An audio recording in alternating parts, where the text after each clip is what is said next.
Thank you, James. And so the Tour de France has come down to this final day's time trial. The riders leaving this start house minute by minute, man against the clock. You know, this really is now a race of truth, and the best time here could win and should win the Tour DuPont. Well, over the years, you know, that great monument of cycling has also been decided on the final day's time trial. It was run this way in 1968 and also in 1989 when Greg LeMond won by 8 seconds, beating Laurent Fignon. Both riders are in the Tour DuPont today. If Greg LeMond can now take the final leader's yellow jersey in this race, he will write another colourful page in the history of the sport, right here in America. All right, Phil, and that is a strategy to it. It's just go hard. So, you know, I'm just going to concentrate 100% on my effort, and that's it. That's all I'm worrying about. Well, I'll just try and do my best ride, you know. Greg's a better time trialer than I am when he's on top form, and you know, he's already shown that he's in very good condition. So you know, it's really man against man here. Well, that's just to see who's the best. I'm confident, but I'm not comfortable. A minute's comfortable. I mean, it's 10 seconds over Phil is not enough. I mean, you know, I feel like my last performance in the first time trial, I beat him by over 45-50 seconds, so I should have not a problem tomorrow, but he might have improved, and you know, you just never know until you're in the race. Up next, the race of truth. Tour's last day began here in Washington, D.C., an individual time trial of 16 miles, each racer against the clock. Laurent Fignon of France has been in this situation before. He certainly remembers losing the 1989 Tour de France in a final time trial to American Greg LeMond. Fignon's teammate, Johnny Buño, is considered a world-class time trialist, but has yet to show it here. Stephen Swart of Coors Light is also one of the world's best in a race against time, and he has definite designs on Greg LeMond's yellow jersey. Phil Anderson has been chasing LeMond all week and is well within striking distance. LeMond and Anderson both went out for training rides along today's course and discovered roads almost too rough to ride. Did you have any troubles out there training this morning because of the course? No, not really. I broke a front wheel, but you know, it's better to do it out training than when you're in the race. And so, America's greatest cyclist prepared to defend his lead of just a few seconds in America's greatest race.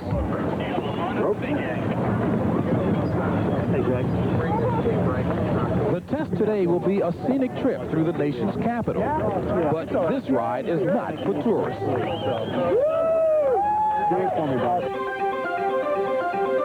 The world champion Gianni Buño in action on the roads of Washington, D.C. today. The first time, in fact, the Italian ever been here. He brought with him his Gatorade teammate Laurent Fignon. Both men have won the major tours of the world because of their strength riding a time trial.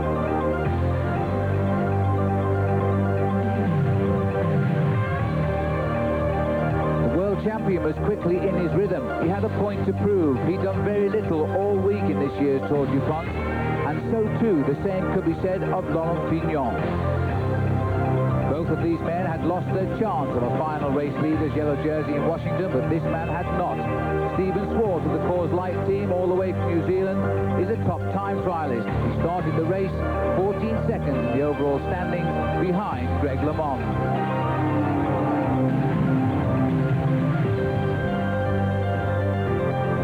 Champion may have been in without a chance of taking overall victory, but the halfway time checks were saying he was in with a real chance at least of winning the stage today. Just 3 men of the 99 survivors left to go. This was Atle Voldsvold lying second overall in the race, equal on time with Greg LeMond. Further ahead, Stephen Swart was settling into his rhythm. He was to be a challenger this day.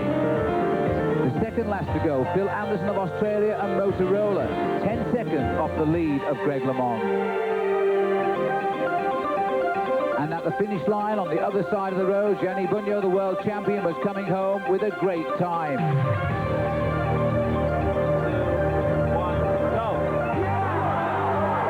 To to an enormous cheer befitting the man that once won the Tour de France by 8 seconds in 1989. Greg LeMond was now riding towards the time trial that meant he could win this year's Tour de France on home soil. On the other side of the road, Laurent Fignon finished his time, 30 minutes 51, and out of the hunt. Time checks reveal that Phil Anderson was not going to challenge the times of Volvo and Greg LeMond. He was falling back. Atle Volvo, starting behind him, could not have known this. He was doing the ride of his life as a time trialist, remembering that last year he lost this race in the very same time trial at the end of the Tour DuPont. Steven Swart swung into the home straight, aiming for a good time that would dislodge the top three riders still racing behind him. It was good, 30 minutes and 13 seconds. Greg LeMond is now into the rhythm, his head down and driving towards what he hoped would be a yellow jersey in America for the first time since 1985. Ottlieg Rosball had produced an outstanding ride under extreme pressure from Swart and Anderson. The Norwegian finished in a time faster than Swart, and at this point was the leader of the Tour DuPont. Phil Anderson's meteoric rise in this race ended today as he conceded 30 seconds to Rosball, and he slipped 2 places in the standings to 5th. Now, all Rosball could do was wait to see if his time would hold up against the best time trialist in the race. Greg LeMond was oblivious to the times posted at the finish as he raced with the single-mindedness of a champion. His time, 3rd best of the day, but he had beaten those nearest to him, and the crowd knew it too. Greg LeMond had won the Tour DuPont by just 20 seconds after nearly 1,000 miles.